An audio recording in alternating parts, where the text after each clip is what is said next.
Excellent, most splendid. Always exciting to see the guests arriving. I trust all is in order. How should I know? I've only just got here. What's all this about, Father? Well, it's a spiffing wheeze I've thought up. A fancy dress ball to celebrate your engagement to Lady Huntingdon. But I thought we'd agreed that my engagement was to be postponed indefinitely. Oh, you agreed that. I agreed otherwise.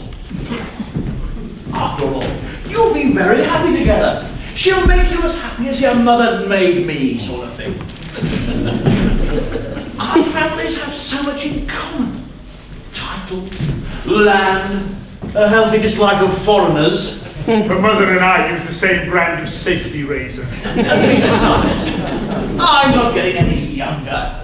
And I'd like to be a chance of a family line continuing before I shuffle off. Give me a chance to be a doting grandparent. Drop small babies on their heads. Give them their first shotgun to play with. I'm sure I shall find the most wonderful girl and fill the nursery to bursting point soon enough. But I can assure you that Lady Huntingdon is not the one for me. Oh, you'll see her in an entirely different light at the party. Complete darkness would probably suit her better. Besides, she's a delightful girl once you get to know her. Now, I spent a couple of hours talking to her about her accidental shooting of those grouse beaters. But Father, I know her already, and you and Mother have been trying to get us together ever since we were born. And on each occasion she would dream up some torture more beastly than last. Was she the one who would... Yes. Ooh, nasty. Father, if you knew what she was really like, you'd have second thoughts. No nonsense, boy. You must be thinking of somebody else. Besides, she's all grown up now. Oh, and she must have put all that sort of thing behind her. I earnestly hope so. You mentioned fancy dress. Oh, yes, indeed, yes, quite so.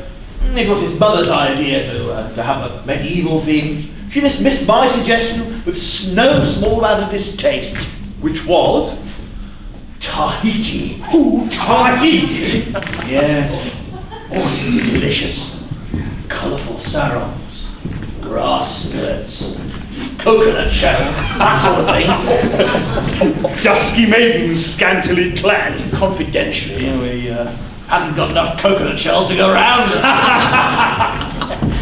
I know one or two girls from North Leach as it happens who would be better suited with pumpkin shells. and would probably dispense with the grass skirt too, if you take my meaning. Wouldn't that be rather chilly? Oh, I've one or two tricks for helping them keep warm. Really, they couldn't come at short notice, just to spice things up a little. No, Father. And you shouldn't encourage him. I fancy Mater's idea is for the best.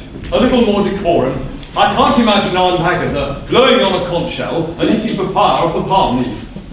Besides, it wouldn't do much for your reputation around here. Oh, I don't know what you mean. What about the time you tried to put wheels on the cows to help the dairyman to bring them in for milking? Wasn't that just a little bit odd? And then you fed cochineal to the sheep to make red wool. And you kept a tiger as a guard dog. Oh, now that is a stroke of genius. Until it escaped on the morning of the church fete, as I recall. Well, it was dashed unsporting not to give me the prize for best pet, though. Oh, Miss Fotheringay hasn't uttered a word since. Really? Poor old girl. Well, they never did find her Cairn Terrier. Father, you must learn to keep these wayward tendencies in check. Oh, but dash it all, what's a chap to do to keep himself amused?